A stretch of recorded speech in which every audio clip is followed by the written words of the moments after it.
The following is a conversation with Austin Facer, also known as SLC Puck on YouTube and other social media. This is a new conversational interview series I'm uploading on the channel. Don't fret, this won't interfere with my current pace of uploading and types of videos I will upload. This is more of a interview series focusing on the community around the Utah Hockey Club, which includes fans, media, anyone who's willing to come on and talk. I apologize for the technical difficulties in this first ever episode.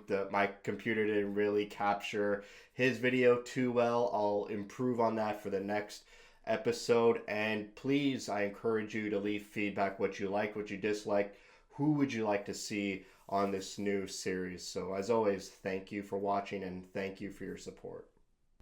Just getting comfortable. My heart's beating so fast. So, Why? I'm just nervous. Like, never really talked or done interviews before.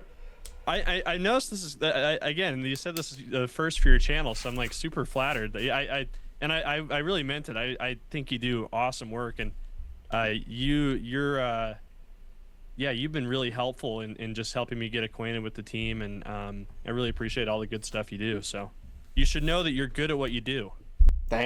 Honestly, yeah, no one's really said that other than the comments in YouTube. It's true. Yeah, that's great. It's very true. That's great to hear. So I guess, well, I've been recording that little tidbit, so let's get going here. Hey, everyone, welcome to Howlin for You, first ever conversation interview type little podcast thing we got here. First ever guest is Austin Facer, or you may know him as SLC Puck on the socials. Thank you, Austin, for joining me today. Yeah, thanks for having me, Julian. This is great. Yeah, well, now everyone knows my first name. Oh shoot, crap! You'll have to beep that in post. No, I won't beep it. I think my first ever video, I say my full name, and then I've never mentioned it again. So I'll be honest, I did have to dig a little bit to find that, but yeah. Well, now the cat's out of the bag.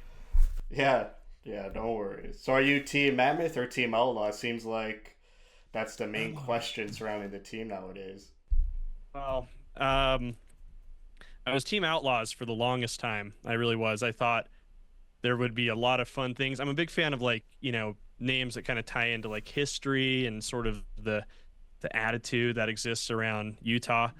But the more I thought about it, the more I'm like, I don't think people outside of Utah really think of us as outlaws. So I don't think that would really, you tell me, like, up where you are, and do you guys think of Utahns as being outlaws, rugged types? No, I thought it would be more Arizona, not to bring them up, but like Western movies, it's always in like the desert, orange desert. I know Utah is some sort of desert, the opposite way.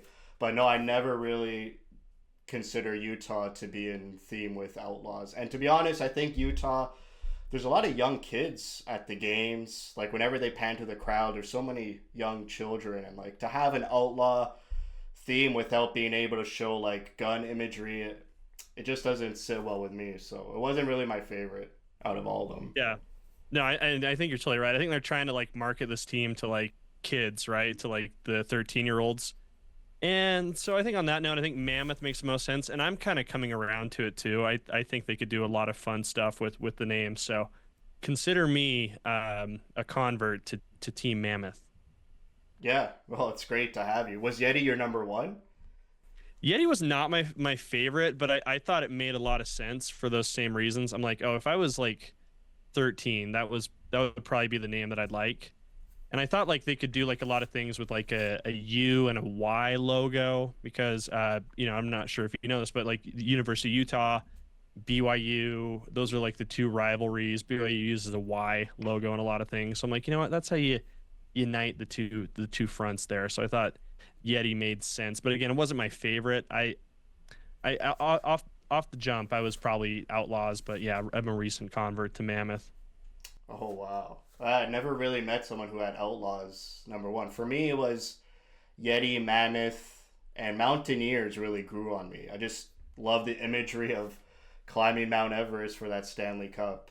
Like, such a hard task to do. So I like Mount that. Timpanogos here. That's what it would be. What would it be? Mount Timpanogos or probably Mount Olympus are our two big peaks here. Okay. hmm Julian, we got to get you here. By the way, we got to get you to Utah. We got to get a fan meetup for all the good work you do here. Yeah, man. Maybe not this season, but for sure next season. But who knows? I mean, I might show up in late April if Utah's still playing hockey. That'd be great. Yeah. Obviously, late April would mean they made the playoffs, so hmm that'd be great. So what's up? What's your history with hockey? Did you follow the NHL before they moved to Utah, or? Yeah, here and there.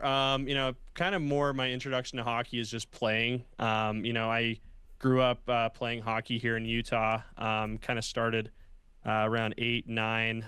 Just got excited by the Mighty Ducks movies and all the little, kids movies around that time, and convinced my parents to let me go public skating pretty much every night at our local rink. And that evolved into, doing like a learn to play program, and then joining some house leagues. And I don't think my parents had any idea of what they were getting into by letting me go public skating, every night. That turned into the next 10 years of our lives being totally consumed by hockey, games 3 or 4 nights a week. My dad became really heavily involved with the youth hockey programs and with the high school team here. And so, yeah, hockey was just a huge part of my life growing up. I'm sitting here in my mother's basement where I do the show, and I have pictures of my playing days, kind of all over the walls here. Just a fun little reminder. But yeah, in terms of like following hockey, I think just here and there would check in on the Golden Knights. I thought that was pretty exciting when they came into the league in a big way. I think there's also like a lot of good feelings when the Avalanche are doing well. So enjoyed their Stanley Cup run a couple Mhm. years ago. But I think when the word came that we were getting a team here, I think that kind of that love I had as a kid just really came back to the surface, and I just kind of dove in with both feet. Yeah, I gotta say, your YouTube background or the background you have right now, amazing. Like top notch. Oh, Like thank you. it's high Yeah, quality, man. That's elite. That's elite stuff. thank you. Yeah, no, it's a lot of I guess artifacts from like my childhood playing days. So like jersey here, jersey there, jersey there. Um, when the Olympics were here in 2002, that was I really wanted to see Paul Correa. Like he was my dude. That's why I wore number 9 as a kid. So um, convinced my parents to get me a Team Canada jersey so I could bang on the glass and get his attention. He ignored me, which is fine. He was busy. But yeah, there's a lot of good stuff here from my childhood behind me. Yeah, number nine's my favorite number too. So that's Two funny. birds of a feather. Yeah, I wear that when I play hockey as well. I've been playing since I was 6 or 7. Now I just play beer league, but I never went higher. Just stayed house. They call it house league in Canada. I'm Yeah, not sure they call it house league there. Yeah, yeah, I think pretty much. yeah. So what about your education, school? You went to school for sports media? Yeah, I guess kind of. I went to the University of Utah, graduated with a degree in communications there. But my sports media education just kind of came from um, observing it up close and personal. My dad was a sports writer at a newspaper here in Salt Lake City. He covered a lot of different sports. I think mostly would be known for covering University of Utah football and basketball for like 20 years. And he made his job like such a big part of all of our lives. And I took I went with my dad to Utah football practices all the time. I was usually like the little obnoxious kid in the press box at games because people just knew like my dad was going to take me with him to work and stuff, and that was like just super fun, super special way to grow up. So just looked up to my dad big time. And when I got into my 20s, just wanted to follow in his footsteps, and so I took a lot of sports media internships. I interned for the guy who's the radio announcer for the Jazz, and interned for the Jazz themselves, and a couple other roles. And again, just really wanted to follow in Dad's footsteps. So I would say like education. I wouldn't say I learned most of what I know about sports media from school. I just kind of learned it from being around it and being around my dad and being on the job pretty much. That's great. That's good to hear. I didn't go to school for any of this, so it. By the way, you don't need to. Whenever I hear like some kids tell me like that they want to go to school for sports media or whatever, I'm like, oh, geez. I was like, just do it. You know, if like the reps is the best way to do it, and that makes perfect sense to me. I mean, I think you're really good at this, and I think the reps you do are a testament to that. Yeah, it only took I think 8 years to get really, really hitting my stride here. The first couple of years were, man, I'll leave them on YouTube just as a keepsake, but watching those videos are pretty rough. So you're right. Like, it's experience, it's getting comfortable with the camera, and just getting into the rhythm. Now I have like a rhythm. Like, I would say the past 3 seasons, I have a body of work where I could look back and I could do that video again for this season or just build on it. So, yeah, No, you do practice. great work. I really mean that, and I'm sure everybody who watches your show would agree with that. Yeah, thank you. We'll see in the comments. So believe, yeah, I can't believe this. I didn't know you were doing this until like early January, but you work with Tyson Nash. Yeah, yeah. Yeah, that's I'm a huge Tyson Nash fan. I know like You should be. He's a great dude. yeah, I mean during the Arizona Coyotes time, like there's probably a minority of people that maybe he rubbed the wrong way, but I love him. I wish he'd be part of the broadcast team, sort of, but I know Dom and Nick do a great job with Matt, so there's no real room. But it was great that he's around the team doing these Nash casts. As a, can you describe them a little bit? Yeah, I would say I think Tyson's like really perfectly suited for the Nash cast. And just to tell people what that is, it's kind of like I don't know if you've ever seen like a Manning cast, like on Monday Night Football, where like you have there's the game and then Peyton and Eli Manning and a guest are kind of picture in picture on the side. Yeah, I don't know how many of your followers watch football, but it's kind of like a unique way to watch a game. So the idea is like Tyson and I are watching the game and sort of having a bit of banter between the two of us. And we're also, drinking a beer and whatnot. Our sponsor is Anheuser-Busch. We love them very much. And the idea is we just want to sound like just a couple of buddies just watching a game. And, Tyson and I have like a banter that we've been working on. We talk about the games and what we want the show to sound like quite a bit. But Tyson has such a deep Rolodex of friends and Yeah, people in the hockey world that we get to come out on the show with us. So, we might be joined for a period by Mike Commodore, who people probably remember from the Carolina Hurricanes. We've had other folks. We had Paul Bissonnette call in as well.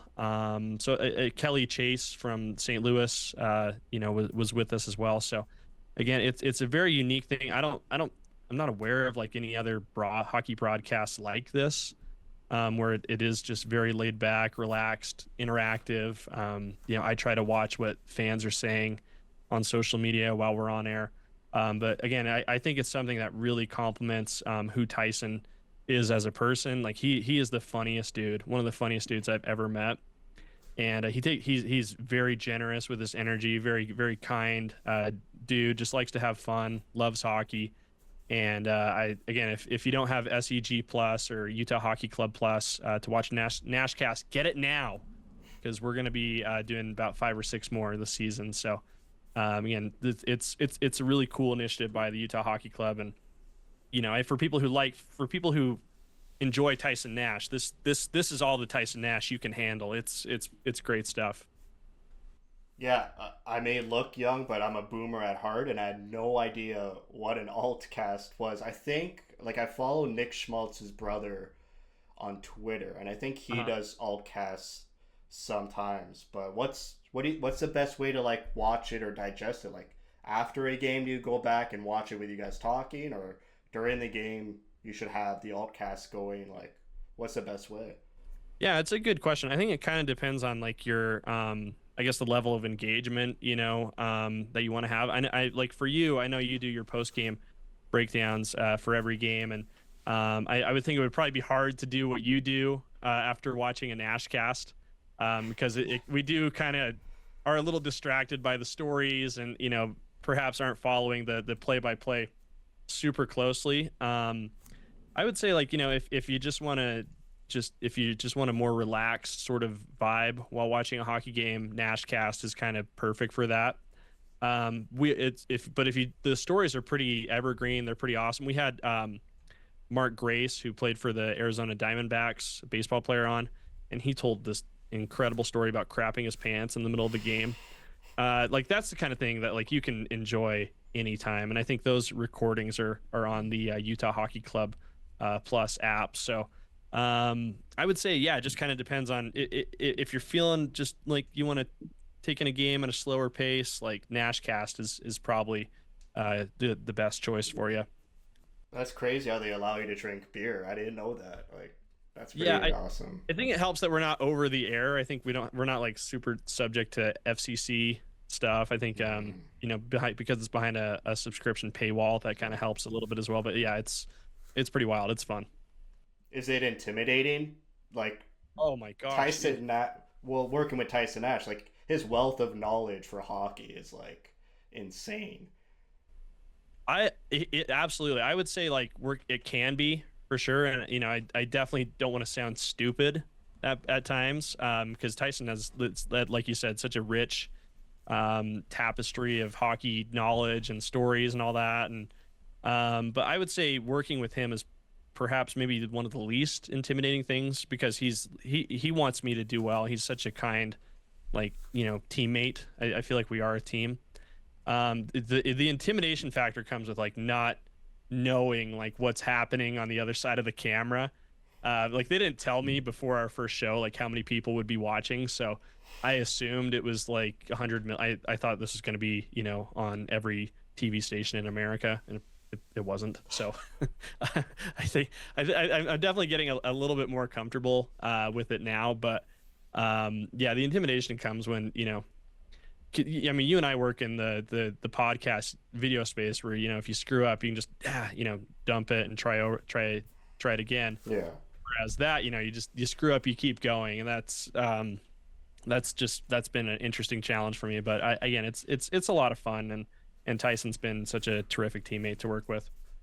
Did you interview for the position or?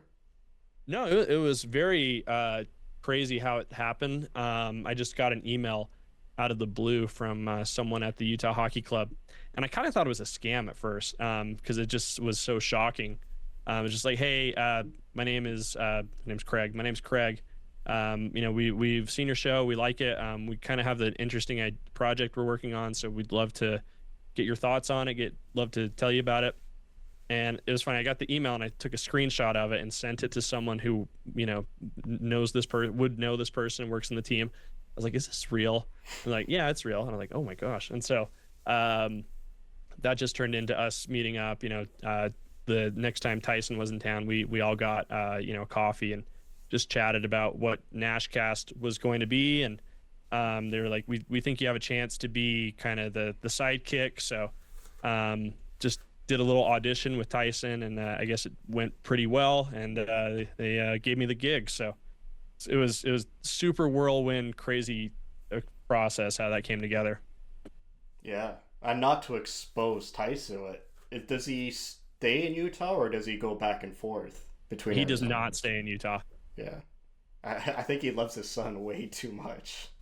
I don't. He tells me just how much like, and I think that's kind of one of the tragedies of this thing is we're having a ton of fun here in Utah, like enjoying the team and all that. But Arizona is such a fantastic hockey market, and like the guys who have played there love it.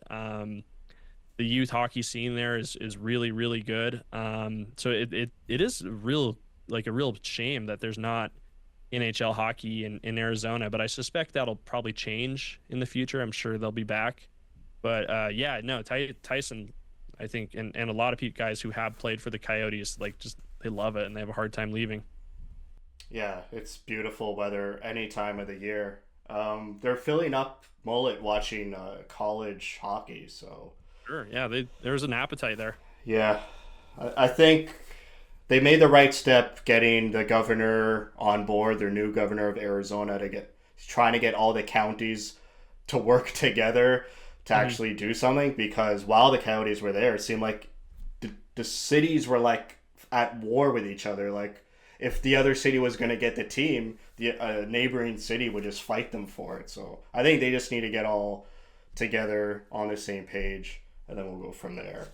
Yeah, I think that's been big for Utah's. I think like the government support has been so like overwhelming, and I think that it's been pretty unanimous consensus that the team needs to be in Salt Lake City, needs to be in downtown Salt Lake City. I think people know that that's what's best for the state. So yeah, there's been no fracas over that at all.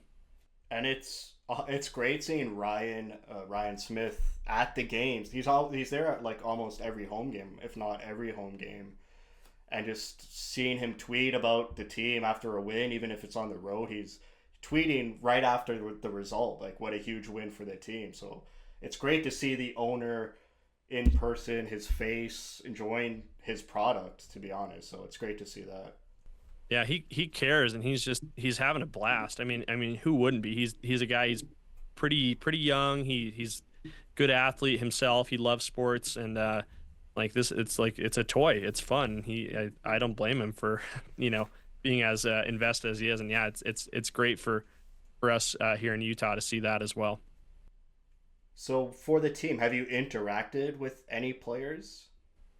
A little bit, right? I've just been to like some like I guess fan meetups. They had like a youth hockey party a couple weeks ago where player like, I think Josh Dellon, Michael Carcone, Michael Kesselring, they were there meeting fans, and we took a picture with a couple of them.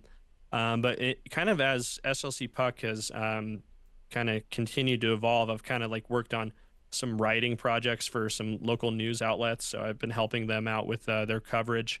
It's at ksl.com. So, I have been, when I'm not doing NashCast, a lot of times I'll be credentialed and on press row and writing a story on the game. So I'll be in the locker room, interviewing guys. So I've asked questions to Andre Turney, Clayton Keller, Mikhail Sergachev, Nick Schmaltz, Liam O'Brien. So I mean, I don't know how aware they are of SLC Puck, but I've been in the inner sanctum. Let's just say that. Who can you name a player who's like good to interview, like gives you more time than asked for, or just gives you a lot more information, doesn't sound maybe a bit too PR-ish? Like, does anyone stand out? I'll say this. I think they're all very well media trained. And so I don't think any of them really go off script too much.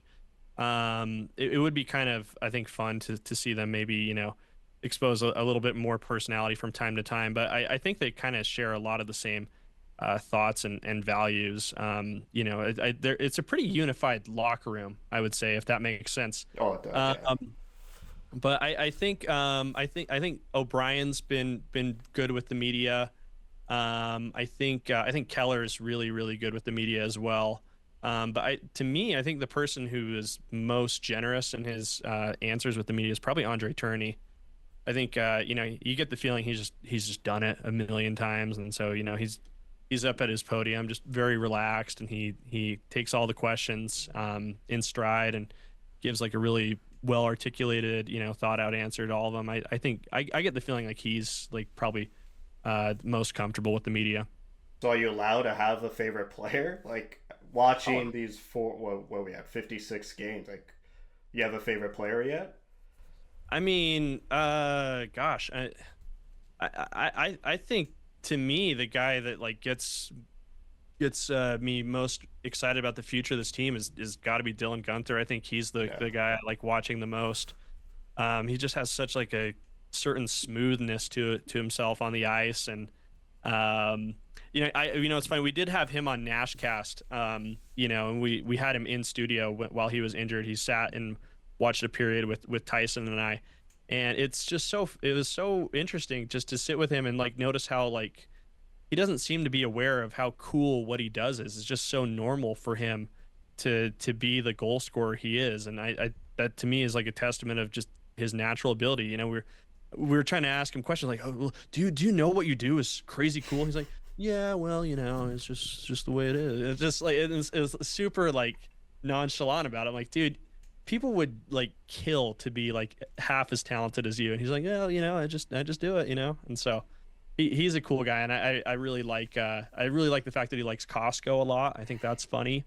I'm a big Costco fan myself. I have an executive membership, Oh, and very impressive. Probably the most impressive thing I've said yet, right? yeah. But Gunther's the guy that I enjoy watching the most, I'd say. Yeah, same here. Like following him from junior, and finally the Coyotes drafted a sniper, and I was waiting so long. Like this is it. This is the sniper. Like I don't think we had one since Ray Whitney, maybe Radim Verbata, but watch once they drafted Gunther, and it was such a heartbreaking way they acquired Gunther. Like the trading of the captain Ekman Larson, and Garland was a fan favorite. So to have it all put on him, and now he's like coming through, and yeah, his goal every time he scores, my jaw drops off my seat. Unbelievable player. Yeah, I think he's got just like this contagious ability to himself. Like the team just plays better Yeah, when he's out there. I think like the Flyers game was such a good example. I think that same game, Liam O'Brien had like 5 shots on goal, and like that, like more than doubled his season high previously. And so it's just I think he's got a certain moxiness to him that the guys respond to. yeah, that was O'Brien's best game I've seen. I don't know if you watched the video; it doesn't matter. But he had the highest individual expected goals for in that game, but he I didn't. believe it. But he didn't even score. And Gunther scored 2 goals, but the expected goals O'Brien had the most out of anyone on the ice. So I totally believe that. yeah. So your team Mammoth, are you team Ingram or team Vamelka? Ooh, that's such a good. It's like it's such a good problem to have Yeah. from time to time. Like I mean, how cool was that Washington game when Ingram takes the shot off the dome, and Vamelka comes in and saves the day. Like I gosh, I don't make me choose, Julian. Okay, Just pick. Just pick. It don't, doesn't matter. don't I just I think just because of the larger body of work we've seen this season, I think probably Vamelka, to me, if I had to give a nod to one of those two, I'd give it to Veggie, just based on the majority of the action I've seen. Yeah, that make like honestly, I'm surprised. Not surprised. Like Utah fans this season, like for sure, if someone came to me and said Ingram's way better than Vamelka, I just started watching this team this year, I'd be surprised because I'd be like, well, Vamelka's played way better this season. Ingram had a rough start, but for me, like I'm always team Ingram. I know his ceiling. I know he could be better. He had a rough start. Obviously, he had Yep. uh, the away from the ice issues, but just when I watch him, I'm comfortable. He's comfortable. He doesn't move. The problem I have with Vamelka is Vamelka moves way too much. He's that athletic type of goalie, whereas Ingram is like concise the way he moves. And Vamelka makes it exciting. We'll say oh, that. for sure. Ingram is such a non-exciting goalie to watch, but sometimes he'll make a desperation save, and you're like, that's crazy. But definitely Vamelka makes it look much harder than it is. Well, it's a hard position. That Costco segment you mentioned Costco. Where did you come up with that idea? I just like walk around and as part of just like trying to build up my social media, and I guess just trying to, I don't know, just do what I think is funny. I'll just like come up with it was I don't really know how it came up. I was at Costco with my sister, and we were just having a slice of pizza, and I was like we got to do something for Dylan Gunther. We got to do something to lift his spirits. And so it's just like right there in the moment, we're like, let's get some folks to extend their best wishes to him. So it was very much a spur of the moment kind of thing. I guess that's where some good ideas come from. Yeah, honestly, a tip or advice would be when those funny, creative ideas come in your head, like see them to the end. Like just do it because it's worth it. Like hopefully Utah doesn't go through a deep rebuild where it's hard to watch every game. But like the Coyotes, that was the majority of the time I was a fan. But those creative, fun things to do just keeps you in the YouTube game, and it makes making some of those videos fun because that was a great idea. I mean, I think I should have done that, but Well, thank you. I appreciate that. when you're up here, we'll go to Costco. We'll have a slice, and maybe we'll do a segment while you're up here. Little Yeah, cross.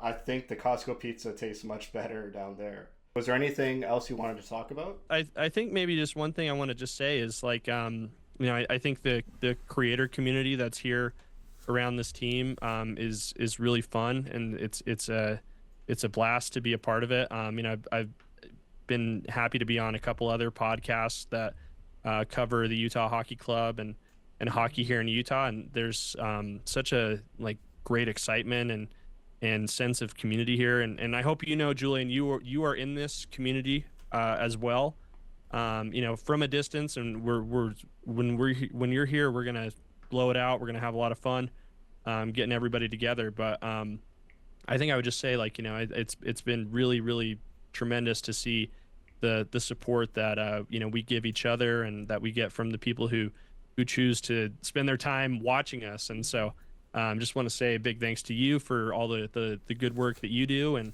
a big thanks to everybody who supports us. Yeah, that means so much to hear. I heard about Utah's hospitality because the team, when the players first moved there, they're saying like the old neighbors were dropping off food, coming to check on them. Like the community Utah has, it's been very really surprising and a smooth transition from the Arizona community. But yeah, really, thank you to hear that I'm a part of it, even though I'm so far. It's great. Thank you so much for coming on to the first episode. This was a great chat, a great conversation. They could check you out on YouTube, Twitter, and again, thank you so much for stopping by. Yeah, no problem, Julian. Thanks for having me.